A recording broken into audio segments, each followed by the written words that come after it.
Hello and welcome back to your grandma's favorite podcast. Welcome back to Love, Death, Movies podcast. Internet's number one film review breakdown show. Damn, I've already fucked up today, Ash. The show that crushes watch list week after week. Every month is a different genre. Every week is a different film in the genre. So follow us and everything. Join us on the ride. And let's watch some movies. With me, of course, each and every episode prior to the West Coast, Ash First Movies. Ash, how are you? How are you today on this fine evening, wherever you are? Wherever I am, somewhere in the world. I'm doing good. It's Friday, so I'm happy now. How are you? I'm euphoric, Ash. I'm great. I had a huge night last night. For fans of the show know I'm a big AFL fan. In Australia, people know exactly what that is. It's the sport of the nation. I'm a Sydney Swans fan. We're recording this very close to the posting date. So Swans beat Collingwood in the last 10 minutes, kicked 5 quick goals, got in front. Our year's back on track. Greatest team of all time. Holy fucking shit. Like, oh my god. Tell you what, you think I've got a raspy voice now, Ash? Should have heard me last night. I tried to get into my taxi and I tried to tell him my address about 5 times. He couldn't, I was dustier than your grandma's trophy cabinet. Like, it was nuts. I just couldn't. I couldn't, but I could. And I did. It was What are we great. gonna do if one of us ever loses our voice? I didn't even think about I that. thought about that after the game. I had the exact same. I was like, "Oh, this might be a tricky one." But I came home. Didn't go out after. I was being responsible. Came home and I started doing the the throat singing from the mountain people, the wah wah, and it just Mhm. helped build your vocal cords up. Learned that from Dave Grohl. But no, I'm good. Ash, how's your week? Tell me about your week first. Let's get into that first. Yeah, here we go. I don't know It always if starts with a sigh. I don't know if this week is worth covering. It was a week. Yeah. I don't have many highs, I'll be honest with you. I mostly have lows, and I don't like to focus on the negative. Good. So I'm just gonna look forward to the future of this weekend and next week. But yeah, I just work's just crazy. But yeah, I watched some movies that we're gonna talk about. I finally got to check off since I don't really want to talk about my week. I'll talk about a movie. Tell me about a movie. I finally watched In a Violent Nature. Have you Hmm. watched it yet? Not yet. Yeah, I thought it was okay. I wasn't I've like heard as that. like I guess down on it as some people, but I didn't really love it. I thought it was inventive, but I just don't think the execution was fully there. But yeah, it was an interesting watch. And I finally also last week watched Crank. Shout out Marta for the recommendation because apparently my Jason Statham movie watching is not very broad. So She's a huge I'm curious Statham also. fan. She Yeah, loves Beekeeper. It's crazy. she loves it. Yeah, which is cool. So It's that good. was my week. It's a good movie. Nice. Yeah. That's a good week. How about you? Yeah, works nuts. It's going to be like that for the rest of the year. I think is what it is. Mm, Got to see Thelma. Comes out next month for us. I know that you saw it in Sundance. You've been talking to me about this all year. Loved it. Thought it was good. awesome. Yeah, yeah. Loved it. I thought the literally the last 10 seconds kind of brought it up as well for me. I thought Mhm. like if you've seen it, and you're like, oh, that's great. Like it's unreal. But she's a badass. I love it. Thelma's like a movie that you can recommend to anyone and they're gonna Yep, enjoy. So yeah, absolutely. definitely watch Thelma. But Ash, we're not here to talk about Thelma. Stop talking about Thelma, Ash. We're continuing on with our month of Alfred Hitchcock, which I'm loving this month, to be honest, Ash. I'm going to tell you right now, I'm loving this month. Not only because he's one of my favorite directors, but it's also a month where every movie you haven't seen. So this is actually a really exciting month for you, actually. Mhm. Hey. But we're continuing on with week 2 with Rear Window. All right, directed by Sir Alfred Hitchcock, released in 1954. Can you guess the budget back then, Ash? I mean, this one was really close to the last one we talked about, and I think you said that one was like 1.5 million. So I would guess this one was around the same, maybe a little more, because it had a pretty good set designs, maybe like 3 million, maybe 2.5. Close. It is 1 million on the dot. So Cheaper than Dial M for Murder. That's crazy. that is kind of crazy, actually. Now you think of it, because that was like one small little set. Whilst Yeah. this is like they had to build the whole set and everything. Like, because all these, like, even though they're not functional apartments, this was an entire like set that I guess they had to build. But Hmm. like back in the day, this is a huge box office for them. They got 37 million. That's insane. And it's also James Stewart, which I just assumed he'd cost more than That's true. But the other actor. I wonder what the salaries were like back then though. It Who knows? probably wouldn't be RDJ sort of salary back then. No, He ain't getting $100 million for two movie deal. You know, it's not no. happening. Not happening, RDJ. But quick synopsis, Ash, before we get into our quick reviews. It only takes one witness to spoil the perfect crime. You know about that, don't you, Ash? A professional photographer, LB Jeffries, breaks his leg while getting an action shot at an auto race. Confined at his New York apartment, he spends his time looking out the rear window, observing the neighbors, because he's a sick little freak. When he begins to suspect that a man across the courtyard may have murdered his wife, Jeff enlists the help of his high society fashion consultant girlfriend and his visiting nurse to investigate.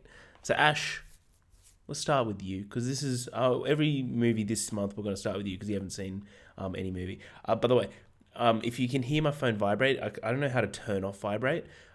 Since the game last night, I've been called by every man, woman, and their dog just to talk to me about the game. Right now, I'm putting it up there. That's my brother, James Argyle, aka it says, or Jim Daddy 101, which is what it says, which is a little nickname that he's named. He's a good boy. He's a good boy.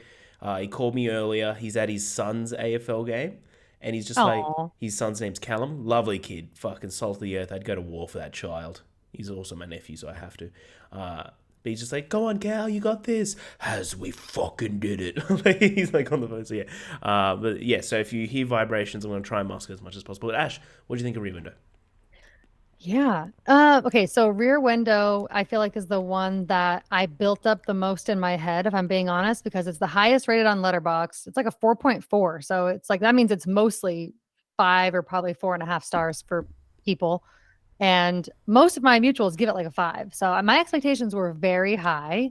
And I was very excited to watch it. I will say I was a little disappointed, just a little. I feel like because the expectation was so high, it's not really Sure. the movie's fault. It's more just the way I built it up in my head. I think the build up for me, like the first chunk, it just wasn't doing it for me. I did like the set design. I liked the way it panned around to all the different apartments. I don't know what place looks like this in real life, though. Oh, I yeah. don't think it's super common.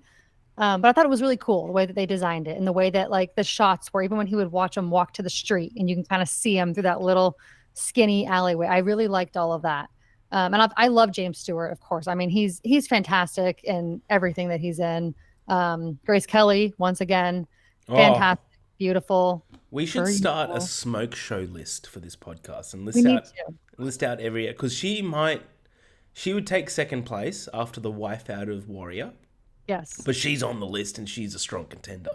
Yeah, it's funny. Actually, I was revisiting my Hitchcock like list of movies, sidebar really quickly, and I had watched To Catch a Thief, not, remembering, and I realized my review for that movie said I was too distracted by Grace Kelly's beauty to fully invest in the mystery. Smoke show. I get So it. it's I kind of get funny. it. Ah, she is Uh, stunning. she is. But yeah, so anyways, I feel like the first half was just a lot of I don't know, it didn't feel suspenseful enough for me personally. I was like wanting there to be something a bit more. Maybe I'm just too impatient. That could Sure. be my fault. But overall, once it kind of picked up and the nurse and Lisa and him were kind of all there and it was a bit more focused on the specific neighbor, it got me a bit more back into it. And I was really like, ooh, what's going to happen? So I really loved it. I loved the way it was shot. I really did like all the characters. All the different neighbors seemed so, funny and kind of like caricatures. They didn't really feel like real people. They kind of almost felt like very much almost like animated a little bit, which Mm, was really, good fun. And yeah, I can definitely say this is like everyone's favorite. It has that really long, drawn out, like, who's it going to be? Are they going to trick you? Is it going to end how you think it's going to end? It definitely built that up really well. So, yeah, I enjoyed my time with it. I think because I built it up so much, I did leave with just that ever so slightly feeling of disappointment. I have to no, for admit. sure. No, very fair enough. It might go up on rewatch, to be honest. I'm Yeah. like from, but just because you know what you're going into, then. But I love this film. This film is my favorite Hitchcock. I'm one of those guys on Letterboxd. One of your mutuals that loves it so much. I love everything about this movie. The fact that this is why I love Hitchcock because they're contained stories. You know Mhm. me with closed settings. You know me. Yeah. But I love that sort of shit. And every movie that he does, well, at least the vast majority of them that we've been watching, they're all just like plays. And Hmm. to create such suspense in such a short location around a short time period, I think is fantastic. And everything they do is just so goddamn good in this. And like you don't meet any of the neighbors other than a couple of them, of course, but all of them have different personalities already, and they have like their own story in a way that you don't even really like need anyone to tell you about, which I think's fantastic. And I think Jeff's such a goddamn good protagonist, but I think Lisa is perfect for him, which I think they're great together. But I love everything about this movie. I just love how it's portrayed. How like he murdered his wife, but it's not about like if he murdered his wife. It's what he's done after, and like how they're gonna prove it. Because like from the get go, you just know that like this guy's shady as fuck. You heard the scream in the middle of the night. His wife is no longer there. You This isn't going to be at the end of it be like, oh no, this was a mistake. Like that's what I really love about this. It's not about finding out the killer. It's trying to prove it, which I think is really important. Fuck, I love this movie. So yeah, we'll keep review scores until the end. But shall we Yeah, get no, into? Yeah, go yeah, ahead. that's interesting. Sorry, you just kind of made me think. I do feel like on a rewatch, maybe I would enjoy it more because my trouble with suspense or thriller movies is if I start thinking that it's not as simple as it really is, and I start thinking more about like a twist or some big Mm, change up, I feel like it kind of takes me out of it. And maybe I did start kind of doing that a little too much. Like I was like, well, maybe he didn't. Maybe he really didn't do it. Maybe it's a different neighbor that did something sketchy. So I do think if I rewatched it and just sort of felt the experience versus trying to guess what it's going to be, I yeah, think I could maybe like kind of immerse into it a little bit more. So I'll have to check it out again, like a year maybe. for sure. So I did these notes almost a week ago, so I can't remember if I what I wrote. Um, But quickly, my favorite shot in this entire film is when he's looking into what's his name? What's the bad guy's name? Like Thorwald or something Yeah, weird. Thorwald. Oh wait, I got it. Is it Yeah, Lars. Lars Thorwald? Yes, Thorwald. He looks into Thorwald's apartment, and it's all dark, but you can just see the red circle of him smoking a cigar.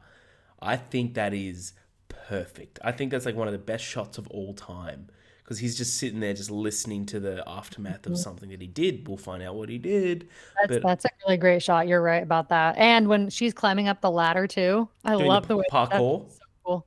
So funny. Yeah, she's awesome, isn't she? I love her. But Ash, to start off with a little fun fact, I know you like facts, and I made this one fun. The film negative was damaged considerably as a result of color dye fading as early as the 1960s, because this was released in 1954. Nearly all yellow image dyes had faded, despite fears that the film had been absolutely damaged. Preservation experts were able to restore the film nearly to the original condition, which is really good.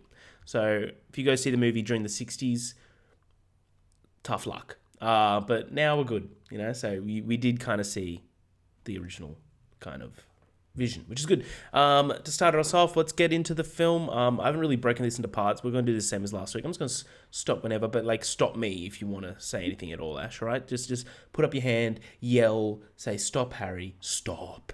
Like, and I might. Okay, LB Jeff Jeffries, played by the remarkable James Stewart. Oh my God, isn't he just remarkably good looking? By the way, He's so good looking. It's ridiculous. And it's he's the so tan. voice. Why is he so tan? It's the voice as well, I think. Also, throughout this whole film, sorry, I know we're only 5 words into this. He would have smelled. Like, I didn't see him take one shower. He didn't Yeah, no. change his clothes.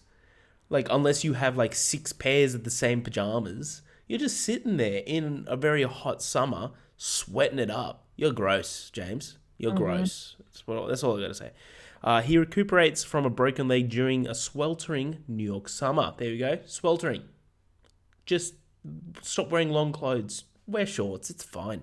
As a successful photographer, he's known for taking difficult photos no one else can get, including one out-of-control race car which smashed his camera, broke his leg in an instant after it was snapped, which is pretty cool. I love this story of him that he's like this daredevil photographer that like does all this dangerous shit, and that's like in his mind he's like a guy that like can't be tied down. And he's just like, oh, if you're with me, doll, there'll be no fashion shows. There'll all be hospitals and blood. And this is like, all right, pal. Which I really love him. Like he's a bad boy. Yeah, exactly. So Jeffrey lives in Jeffrey's. Sorry, I'm just gonna call him Jeff the entire time. Jeff lives in a small apartment and spends his time in a wheelchair, looking out the rear window into the courtyard of the building. He can also see into the lives of all the neighbors, catching a glimpse of their daily routines. It's the sort of thing that only an invalid might do. Watching them eat, clean, sleep, and argue. There's a girl who exercises in her underwear, the married couple who sleep on the small balcony to beat the heat, which I love them. They're great, aren't they? The struggling songwriter working at his piano. And then there's a salesman who lives across the courtyard from Jeffrey's, the one with the nagging, bedridden wife. Oh, I don't like the way this one's going, Ash. They seem to fight all too often. So fun fact here, the entire film was shot on one set, obviously, which required months of planning and construction. The apartment courtyard set measured 98 feet wide and 180 feet, 85 feet long and 40 feet high. So it's really huge, to be honest. And consisted of 31 apartments, 12 of which were completely furnished. The courtyard was set 20 to 30 feet below the stage level, and some of the buildings were equivalent to 5 or 6 stories high. This film was... Sorry, it's been a long morning for me, ladies and gentlemen. Just bear with me. This film was shot quickly on the heels of Dial M for Murder, which was in 1954, November 27, 1954, and this was January 13th, 1950... Sorry, November 27th, 1953, January 7th, 1954. So, like, a couple of months after, which is insane. They're a busy boy. It's like a Spielberg with Jurassic Park straight into Schindler's List. And this was shot like on a movie lot, I'm assuming, right? Yeah, it would have been. Yeah, Like it would a have been. Paramount or a... Would have been on like Universal. Yeah, probably for sure.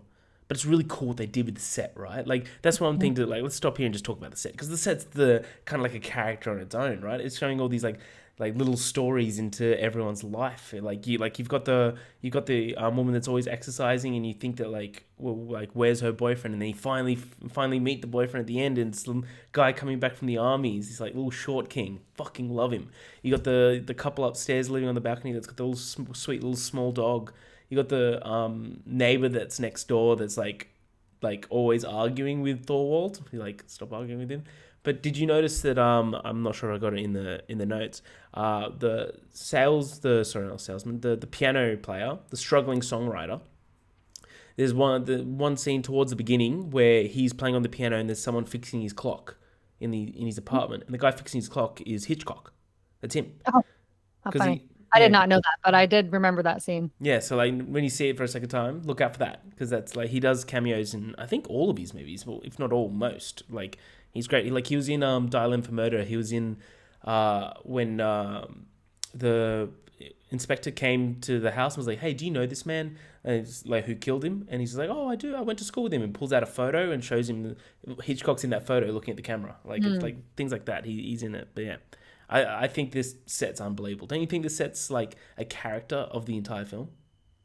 Oh, definitely. I mean, most of the movie, when it's not him looking at somebody, like actually what they're doing at that time, it's panning around looking at the set. And I would say the first 40 minutes, maybe a little bit longer, there's not a whole lot of information we get about Thorwald. It's mostly just panning around and looking into all of these neighbors. So I think it definitely is a character. I think it adds a lot. And I think for me, because like I said, the story went in a direction that I wasn't quite expecting. And it can be like a little mundane in his routine of looking out the window.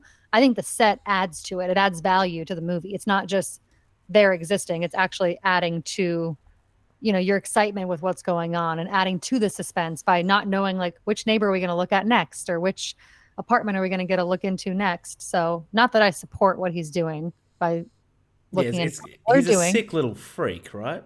But at the same time, those are some close quarters. And if everyone's just going to have their windows wide open, what are we expecting is going to happen? Yeah. I like it when him and Lisa start kissing and she's like, no more watching. And she puts down probably the thinnest blind of all time and that you can still see through it. It's like cellophane. Yeah, I it is love fun. her. Yeah, the She's set's fantastic, and I think that was a highlight of the movie for me. The entire set design was very absolutely. creative and very, very well done. Yeah, I love it how like because we'll be able to reference this later on, how you can track characters walking in through the apartments and stuff. I Hmm. think that's really cool. I think that's really cool. But every day a therapist comes to visit Jeff, dispensing her mature wisdom and berating him for sitting there all day spying on his neighbors. Stella tells him she can smell trouble coming, and she can also smell him. So that might be the trouble. That might be what she's saying. Like, you need a shower. You stink, Jeff. You stink right now. He should get his mind off the neighbors and start thinking about marrying this beautiful girl of his. Jeff replies that he's not ready for marriage. Quote, sure, she's a wonderful girl, but she's also a rich, successful socialite. Like that. Um, like, you close your eyes, that's the movie right there. Like, you'd be like, oh Yeah, my God, I thought James Stewart was dead, but he's now alive. Wow, crazy. he's on this podcast with me. Didn't Wow. know. Thank you. Appreciate that. I'll take that as a compliment to my grave. And Jeff lives the life of a war correspondent, always on the go. Usually living out of his suitcase and often in an unpleasant environment. But I think he kind of thrives off that, and he kind of doesn't thrive off it in like he loves doing it. I think he loves being able to tell people that he does it. That's kind of what I gauge from that.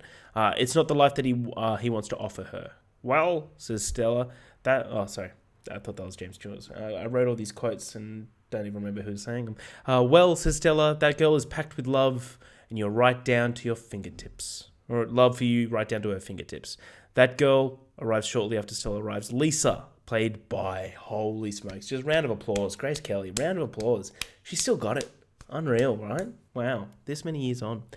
Breezes in wearing a stunning satin dress, and holy shit is what I say. Looking every inch the beautiful socialite that she is, and obviously very much in love with Jeff. They have dinner, but soon enough the conversation turns into the future, and they have a quarrel. Jeff says no way that they can reconcile their different lifestyles, and she walks to the door telling him goodbye. When will I see you again? Asks Jeffries. Not for a long time, she replies sadly. At least, not till tomorrow night. That made me laugh. That's so good. The night drags on, and it gets too hot for Jeffries to sleep. It starts to rain, and he dozes into the wheelchair by the window, but notices activity across the yard. The salesman goes out carrying a heavy silver sample case, and Jeffrey looks at his watch. 1:55 a.m. What's he going to be selling at 1:55 a.m.? I think. Sorry, I didn't write before this. I think he's asleep, but you hear a yell in the middle of the night, be like, "Help!" and Mhm. then like silence. The blinds of the bedroom are drawn, so Jeffrey can't see the wife. Later at 2:35 a.m., the salesman returns, lifting the case easily, as if it was empty. Wow. A minute later, he once more goes out into the rain in the middle of the night, lugging a heavy suitcase, but coming back with it lighter once again.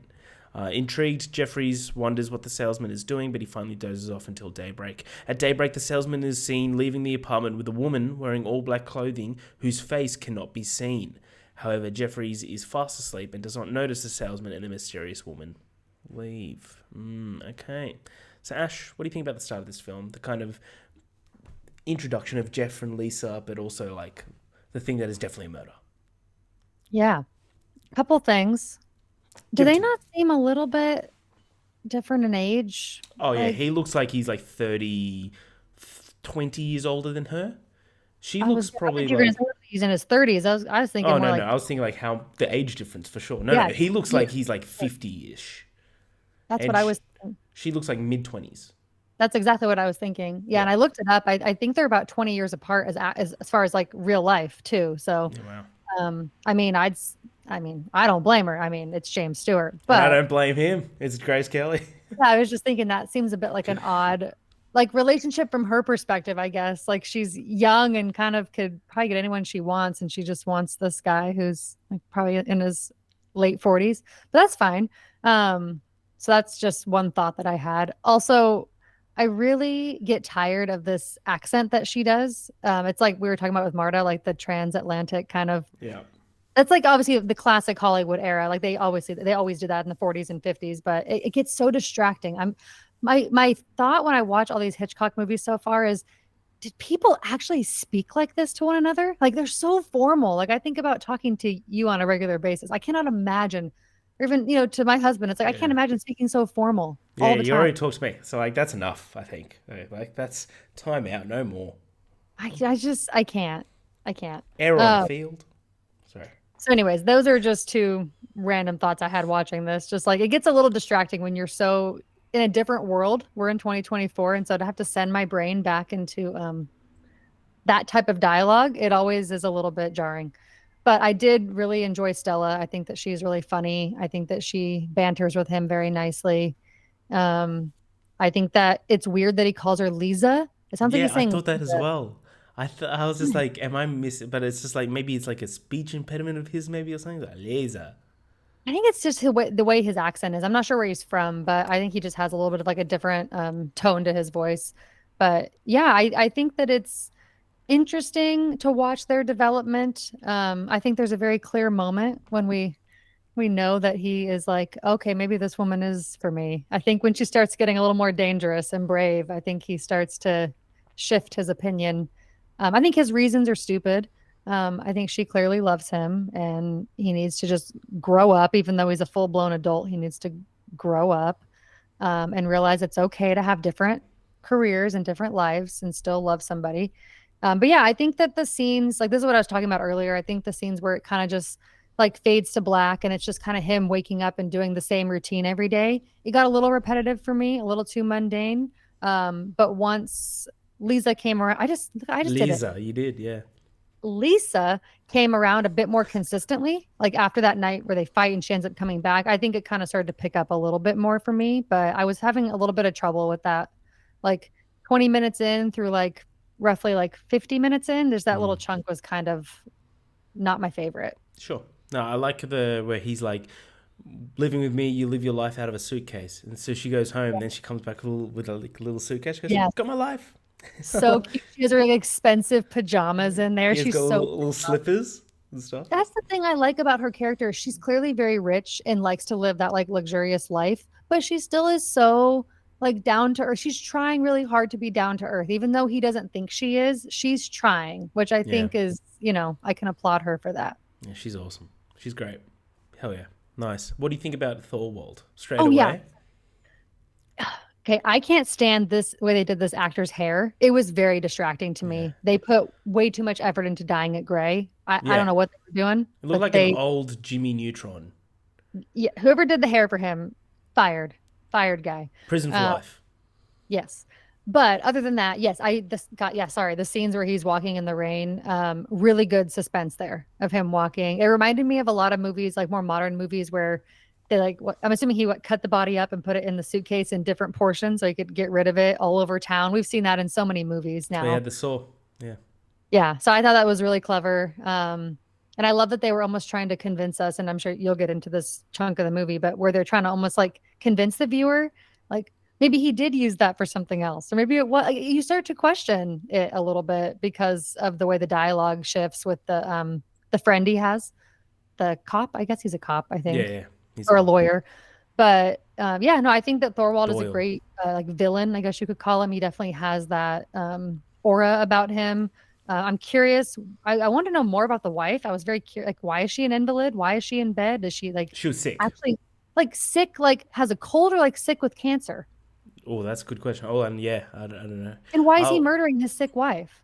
'Cause I felt like that he had a second woman. Mm. Because that's who. Because remember, he got on the phone, was talking to it, and she was starting to argue with him, and goes, "Ha, walks back, and then he hangs up, and then he like when Jeff calls him, goes, come on, I want you know that it might be who you killed your wife for that's Yeah, yeah, calling." yeah. Okay. So I But think also the woman he's walking with, do you think that's also her? Or that's that's just her. like That's what I okay. think. Yeah, Okay. that's literally her. He's like just using her in a decoy so that anyone looks. He's like Yes. they left with the wife, but that's her. Yeah. Okay, well, he's a piece of shit, which we already knew, but that I don't think I Yeah, fully he picked up murdered on. his wife. But He ain't aces. yeah. But the fact that the intent to murder her, like I'm Yes. sorry, if she's actually sick, like on a long-term basis, Yeah. If she's alive and and he, well, game on. But no, look, yeah, I know what you mean. I know what you mean. It's like it's double trouble. it's just like I'm not saying there's ever a time to what with these Hitchcock movies and murdering wives so far? Men really need help. That's Yeah, all I gotta it's say. just therapy. Just Therapy. Just leave her. Fucking Christ. The effort it takes to talk about your feelings is so much less than it takes to try to plan all this and get away with it. That's all I'm gonna say. Yeah, So fair play. But there is so many good shots in this movie, Ash. Because like I'm sure I'll get into it, of course. But my second favorite shot, again, it's of Thorwald, where Jeffrey's looking down the I think it's binoculars at that time. mhm. It might be his camera. It's whatever scope.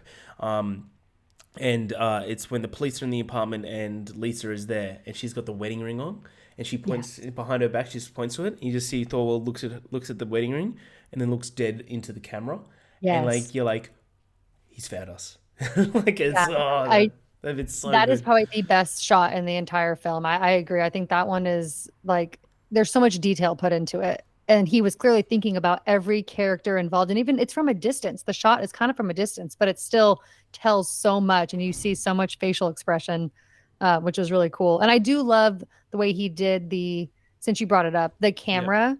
I was curious when he picked up the camera and put the lens on it. I was like, okay, how is this going to switch from like the view for us watching it? yeah. Love the way he handled the difference between Thought like so the as well. binoculars to the camera. Thought so as well. That was great. Nice. Yeah. Well, discussing the incident, which the incident was that the thing that last night and Thorwald coming in late at night, just to catch you up again, because I know we just talked for a while, Ash, because we're good friends. All right? Let's put it out Sorry, there. talker. Is what it is. Discussing the incident with Stella and then later Lisa, they all begin to watch the salesman. With the blinds now open, they can see that the wife is gone. Jeffrey pulls out his binoculars and then a large telephoto lens to have a better look. Jeffries watches as the salesman goes into the kitchen and cleans a large knife and a saw. A saw, Ash. They're in condensed New York City. Why do Hmm. you need to clean a saw, Ash? Hmm. Later, he ties a large packing crate with a heavy rope. Wonder what we're watching next week. And has moving men come and haul the crate away. Stella runs around the front of the building to catch the name of the moving company, but misses the truck. But now they're all thinking the same thing. There's foul play going on, Ash! And the missing wife has to be murdered by the salesman. They check his name in the front of the building. Lars Thorwald, played by Raymond Burr, but god damn, is that a villain name? Jeffrey calls an old army buddy, Thomas Doyle, which from now on, we'll just call Doyle, who's now a police detective, and explains the situation to him. Naturally, he doesn't believe a word of it, classic because this is a film, and tells Jeffrey to stick to photography. Go fuck yourself, Doyle. What a condescending thing. Oh, I wouldn't, literally, after this movie, if I was Jeffrey, I would be getting dinner with Doyle every single week and reminding him every single week, hey, why don't you stick to shutting the fuck up, Doyle? He's He's awful. He's a truly terrible detective. That evening, after further checking, the detective finds that Mrs. Thorwell is in the country and has sent a postcard to her husband, and the packing crate has been seen full of her clothes. Was full of her clothes. They all admit to be a bit ghoulish and even disappointed when they find out that there wasn't a murder after all. End of movie. Credits go up. We're all good. No worries. Wait, there's more, Ash. Jeffrey and Lisa settle down for an evening alone, but soon a scream pierces the courtyard. One of the neighbours had a little dog that was let to roam around the yard, and I thought that this moment was going to get you into hating Thorwald, by the way. Oh yeah. And now it's dead with its neck broken. It had been digging in Thorwald's small flower garden. All the neighbours rushed to the windows to see what happened, except for one. Jeffrey notices that Thorwald sits unmoving in his dark apartment with only the tip of his cigarette glowing. What a shot. The following evening, Jeff notices a change in Thorwald's small flower garden in the courtyard. Using a slide that he took about 2 weeks ago, before he discovered that the Xena that the dog had been divvying around was now a few inches shorter. Xena is a type of flower. Jeff suspects that Thorwald had buried something there and had dug it up after murdering the dog. Convinced that Thorwald is guilty after all, they slip a letter under his note. I love this. What have you done with her?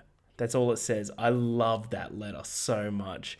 And then watch his reaction. Lisa delivers the note and slips away before Thorwald can find her. When she returns to the apartment excited, Jeff has a look of excitement on his face, as well as well. Realizing that Lisa is a courageous woman who likely could accompany him in his adventurous life. So exactly what you're saying. There is a moment where he kind of like realizes and goes, "Oh, she ain't too bad, this woman." Calling Thorwald's apartment, Jeffrey tells Thorwald to meet him in a bar down the street as a pretext to getting him out of the apartment. When Thorwald leaves, Lisa and Stella grab a shovel and start digging, but after a few minutes, they find nothing. Refusing to give up, Lisa climbs the fire escape into Thorwald's apartment, squeezes into an open window, much to Jeffrey's alarm. Parkour!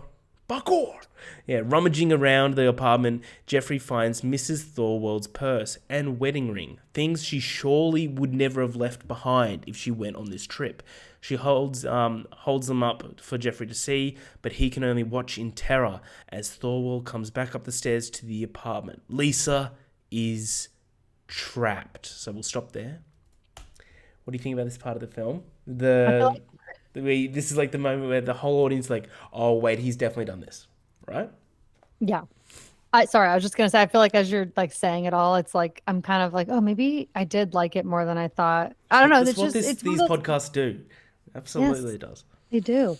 But yeah, this chunk is really great. Once he gets the camera out and looks at the saw and like that, I was like entranced at that point, and I was in it. Like once Stella and Lisa, like I was saying earlier, are there, they're all together, they're all in it, and they want to know more. It gets more interesting, in my opinion, versus him just like looking around at the neighbors. You know what I mean? In the first part of the movie. But yeah, I do love the fact that they're both just like, oh yeah, we're just gonna go over there. We're gonna go dig. Like you stay, you keep I love it. lookout. There's no like egging on or anything like that. Yeah. It's like, There's no, no you stay thought here. process. They just do it. He's like, what did it say? Is like, just yell out or something. Oh no, it was like ring Oh, a the bell. light. The light. The light. That's He's right. supposed to flash the light. Which is the first indication of this light, which like we'll find out later, which is pretty cool. It's like a little flashbang. But yeah, it's like use the light if you can see him coming back in. I love the scene where you can see. Well, I guess I don't want to jump too much. I'll still I don't give a shit. No, I'll still cover it, but I'm not going to jump Okay. fully to when he finds Lisa.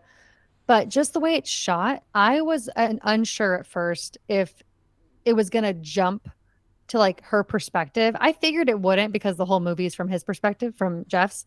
But at first I was like, we get a lot of movies where once somebody, goes off to do something, it kind of jumps to that character. I love that this movie stays from his perspective the entire time. Yeah. So even when Lisa's over there, you're seeing like her running to the door and him walking out to the street, but then you see him coming back and her run. Like it's shot really well, which I really enjoyed that part. And then obviously when he finds her, the way it's shot, when you don't know as an audience member, that's like probably one of my favorite shots outside of the one you talked about with the ring, when she's hiding. I'm assuming it's a closet.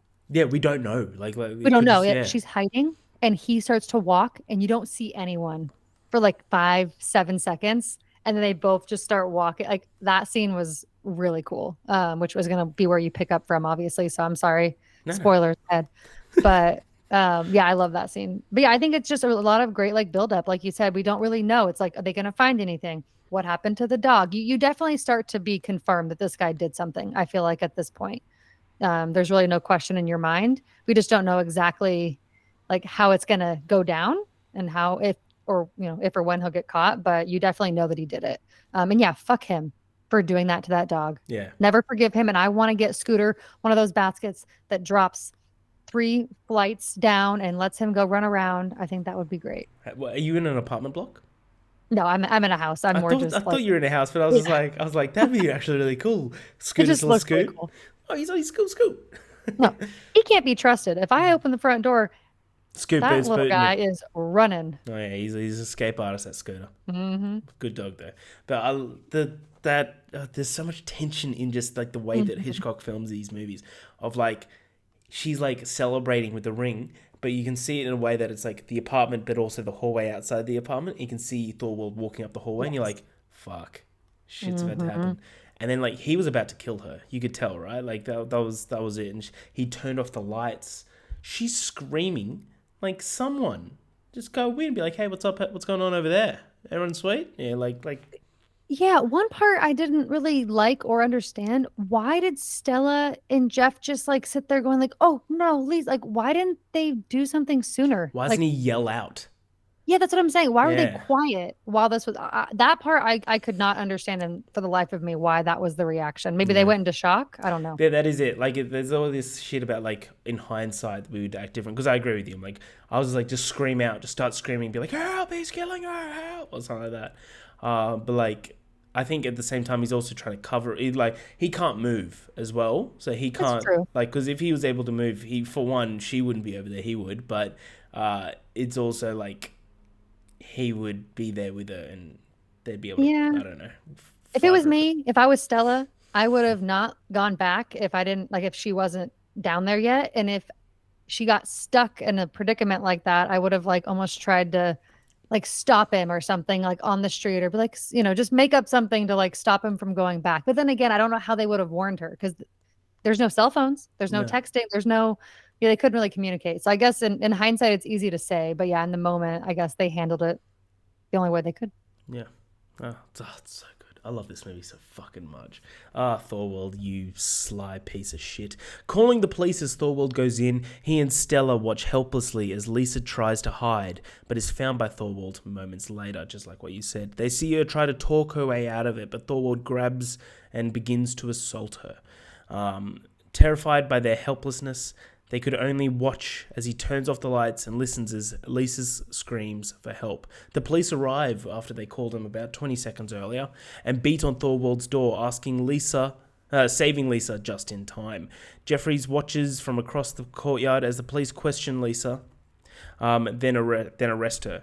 Her back is to him, but he sees her hand behind her back pointing to Mrs. Thorwald's ring, which is now on her finger. Thorwald sees this as well, realizing that she's signaling to someone across the way. Looks up directly at Jeffries with mysterious understanding. Just the way he deadpans straight into the camera is Creepy. he just doesn't blink as well, and you just understand. Pulling back into the dark, Jeffries calls his detective friend, who agrees to help get Lisa out of jail and is now convinced that Thorwald is guilty of something. Stella takes all the cash they have for bail and heads to the police station. Jeffries is left alone. Looking back over to Thorwald's apartment, he all sees the lights have all gone off. Down below, he hears the door to his own apartment building slam shut. Then slow footsteps begin climbing the stair. I love this, where he's like trying to just like figure out a way, and all you hear is step, step, step It's like outside. rolling backwards. Yeah, Yeah. it's so good. Thorwald is coming for him and he's trapped in his wheelchair. Looking for a weapon, he can only find the flash of his camera that we saw earlier. He grabs a box of flashbulbs under his door. Under his door he watches the lights go off. Footsteps stop outside his door and it slowly opens because, I don't know, no one locks their doors in New York anymore. Thorwald stands in the dark looking at Jeffries. "Who are you?" he says heavily. "What do you want from me?" Jeffries doesn't answer, but Thorwald comes for him. He sets off the flash, blinding Thorwald for a few seconds. He's slowed, but not stopped. Jeffries keeps setting off flashbulbs in Thorwald's face, but he finally fumbles his way to Jeffries' wheelchair, then grabs him and pushes him towards the window. Fighting to stay alive, Jeffries cannot stop Thorwald and is pushed out. Hanging on the ledge, yelling for help, he finally yelling for help. He sees Lisa, the detective, and the police all rush in. Thorwald is pulled back, but it is too late. Jeffrey slips and falls as the police rush beneath him. Luckily, they break his fall, and Lisa sweeps him into her own arms. Thorwald confesses to the murder of his wife, and the police take him away. A few days later, the heat is lifted. The camera pans across the apartments, and there is an amusing end tale for each one. Jeffrey sleeps peacefully in his wheelchair now, with 2 legs broken from the fall. Fucking Paul guy. Hope it was worth it. Yeah, amen. Lisa reclines happily next to him, now wearing blue jeans and a simple blouse and reading a camping book. She smiles at him as he sleeps, but pulls out a hidden fashion magazine from under the cushion. So you can never let that side of you die. But Can't take the fashion out of the girl. that is Rear Window. Ash, what do you think about this ending of like the whole climax? And what do you think of Rear Window as a whole? Give me a score. Yeah. Tell me if it's changed. If anything, it might have just gone like to a high version of what I I'll had take it it. at. I'll take it. I'll But take it. High five. Nice. yeah, high five. Um, sorry, That was lame. that was so lame. So lame. I'm tired, I'm obviously. not editing that out. Good. Yeah, so the climax is great. I think that the scene where, like I said, they're walking back and you don't really see anybody for like a few seconds, and then you see him like attacking her and then them at the door, but they're not inside yet. It's like as an audience, you can see everything. Yeah. Whereas so many movies we're used to are shot from the perspective of every character, so you don't always see every angle. So I do love that we get to see all the angles of what's happening. I think it adds to the suspense for sure, and I think it definitely makes it a better film. It really just showcases that great set that we were talking about earlier. I really love Lisa's, like, if you call it an arc, I guess it's not much of like an arc, but I do like her, ability to show him that she's not afraid, that she can kind of get down and dirty and like do something outside of her normal proper routine, which I think he definitely sees by the end. And yeah, I think there's a lot of like fear there. It kind of goes to show, you go digging around in something you don't know anything about, you risk your own life and the people you love. They have to kind of realize that just because they think they know what's happened, they have no clue who they're dealing with. Yeah. And that is the real terrifying truth. You don't really know your neighbors, apparently. Yeah, that's a good line. So, yeah, see, that makes up for the lame high five joke. Okay. Yeah. Give me a break. There you go. All right. Fair play. But yeah, I do love this last chunk of the movie. I think it's great. The flashing bulb scene is very weird. I've never seen anything quite like it. It's cool, right? And yeah, it's cool. It threw me off. I was not quite ready for it, and it's really interesting. I think it's very a unique way to use what he has in his apartment to Yeah, it's try like to stop the MacGyver. guy. Yeah. And yeah, it was pretty terrifying when he threw him out of the window. I'm not gonna lie, that got me a little bit. And yeah, I was a little fearful that he was gonna die. I'm not gonna lie. But yeah, I thought that was a lot funnier, which seems more Hitchcock now that I've seen a couple of his movies. I feel like he likes to add like humor, and I feel like it's a lot funnier that he ended up just breaking both of his legs after he was about to be done with his one broken leg. Yeah. Um, Kind of shows that like he just can't stay away from the trouble and from the danger, I guess. That's kind of the whole point of his career. But yeah, I think it's a great film. I think it builds suspense really nicely. I don't know what it is. I think I still prefer Dial M for Murder, just a teens, but I think now that you've talked about it, I think they're both a little bit more equal for me. I think they're both high fours. And I think on rewatch they could easily go up. I think it's just learning the Hitchcock way. I need to kind of like stop my brain from thinking it's all about the twist or about finding out the ending. It's Yeah. more about the experience. And I think I need to kind of reset myself a little bit. But now that I've watched so many, I think it'll be fun to revisit them. So yeah, I can't wait to I revisit them. four. We're gonna have 4 straight months of Hitchcock films. They're all gonna be the same films. We're gonna revisit them every month. Can you imagine? That'd be good fun. Yeah, that is what I think of Rear Window, Harry. Tell me what you think. This is like one of your favorite movies of all time, isn't Yeah, I it? love this film. I think this movie gets better every single watch. I watched this when I was in high school, so like I remember watching this being like, "Oh, this is sick." And like it was after I watched Disturbia, which is a modern adaptation of this. Spoilers, which really is like now you watch it and you can totally see like Disturbia, right? I'm gonna have to rewatch Disturbia now. Yeah, but there's this movie's been remade. So there's even a Simpsons episode where Bart breaks his leg and he thinks that Flanders killed his wife, which is good fun. Not killing your wife, just saying the Simpsons is good Hmm. fun. That's Simpsons. the clip right there. Yeah, Simpsons is good fun. Um, but I love everything about this movie. I think it's just so simple. It's contained. It's suspenseful as fuck. And it's just so well done. I think everyone who plays a perfect role in it, especially Thorwald as well. I thought Thorwald was great. I agree with you. His hair's kind of wild. It's definitely a wig. But like, I think he's a perfect looking Hmm. villain. Where he looks someone that like could easily just be a suburban person, but there's something a bit sinister about him, Yes. which I think is really really important. This is shot immaculately, and I just love how it's just you said it perfectly. Of like you expected the camera to kind of change and it's from her perspective when she's in the apartment, but it doesn't because the entire thing is about that view of watching the everyone around him through that view. I think that's really, really sick. I think this movie's a 5. I think this movie is spectacular. I love everything about this movie. Um, that is Alfred Hitchcock's Rear Window. Next week, we're going to be watching Rope, a movie that we both haven't seen. Great So fun. first watch, I hope. We definitely haven't watched in bulk recording in one day. But we'll find out I next week. definitely won't be wearing this outfit in the next episode. Hey, it's laundry week here in the Harry household. We're wearing this black t-shirt that is, I'm not sure if you can read this. It's dumbbells and donuts. I love it. It's cool, right? It says dumbbells for donuts. Sure does. Sure does.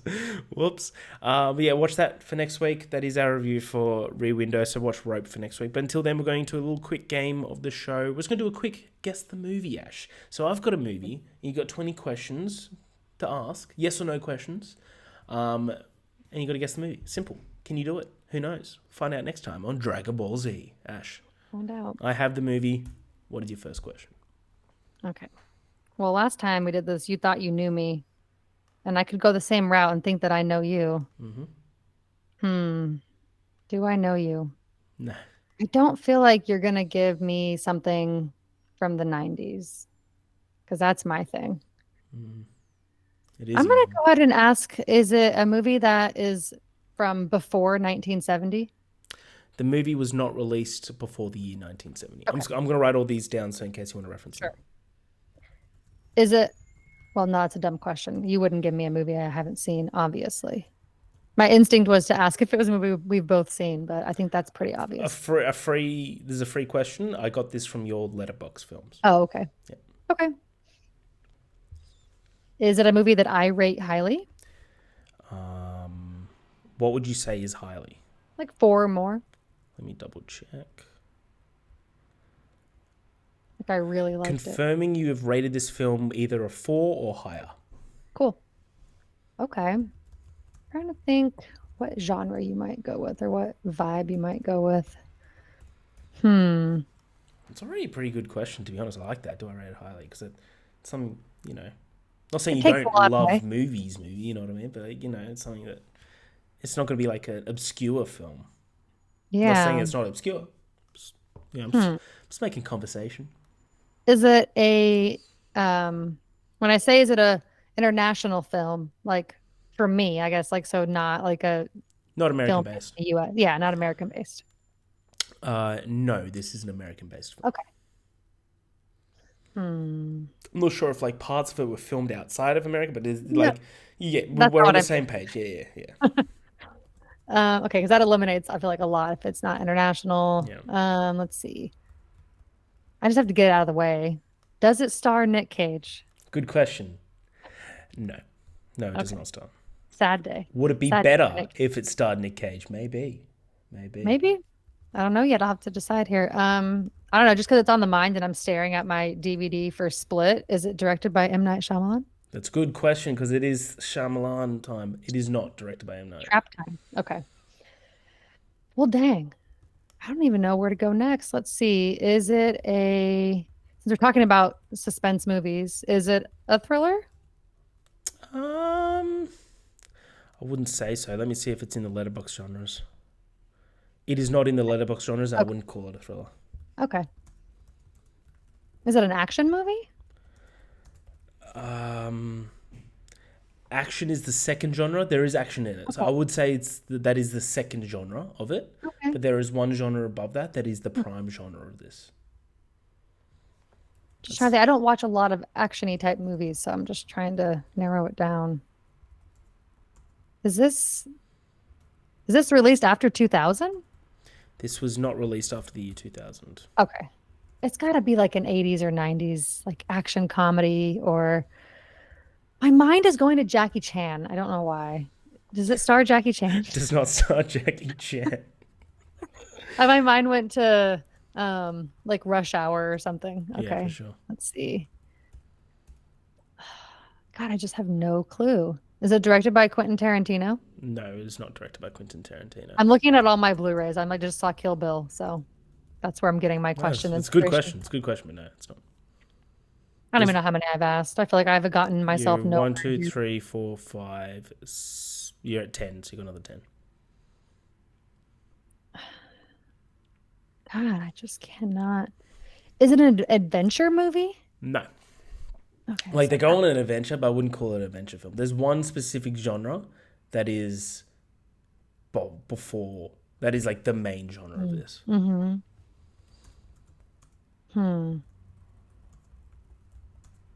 Is it a superhero movie? It's not a superhero movie. Okay. That's a dumb question. If it's not from before, I don't even know why I asked that. If it's from before 2000, I feel like that's a really stupid question. No, you're good.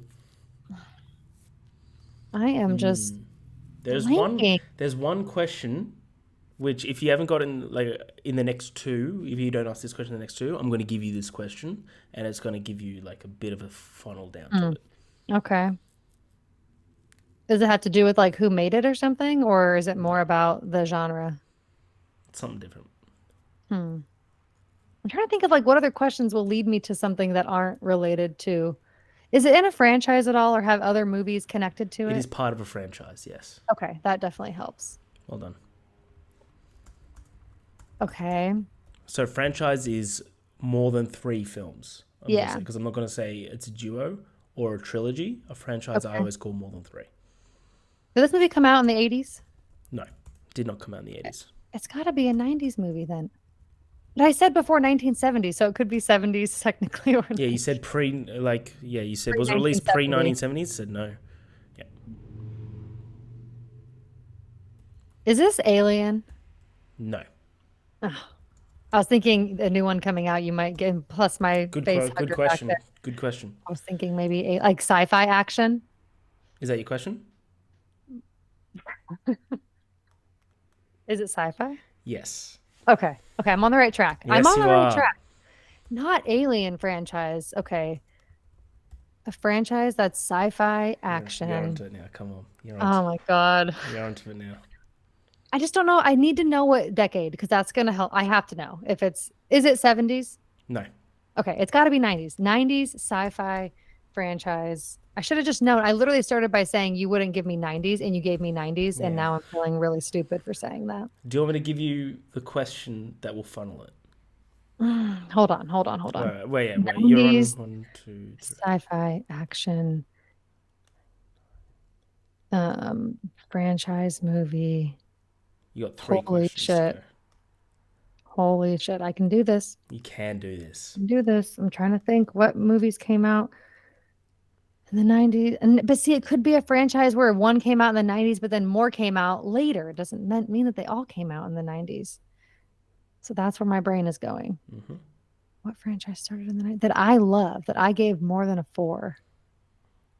More than a 4. 90s. Sci-fi. I don't know what you gave the rest of them. I don't think it'll be Okay. as high as this, but just think of the first one. Oh my God. Okay, 90s movies. Why can I not think of a single science fiction movie right now that came out in the 90s? All I can think about is The Fifth Element. That is the only movie Great movie. that's Great the movie for only this movie one. that's coming to my brain right now.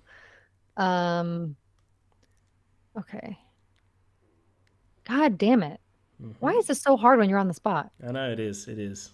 It's really hard. I'm trying to think of like a thoughtful answer and not just shout things out. 90s. What happened in the 90s? I'm going to text you the question that you should ask. Oh my God. I don't like getting help because it makes me feel like I suck at this. No, it's a good question though. The audience listening is probably Do you want like, the question? Do you want the question? yeah, just send it to me. Send it to you. Did we review it on the pod? We did. Okay, we didn't do a science fiction month, so it had to have been our 90s month. Possibly. Was that in January? Oh my God, that's so long ago. So yeah. We did Pulp Fiction. Sure. We did Heat. Yep. What the fuck did we do? Oh, is it The Matrix? It is The Matrix. God damn it.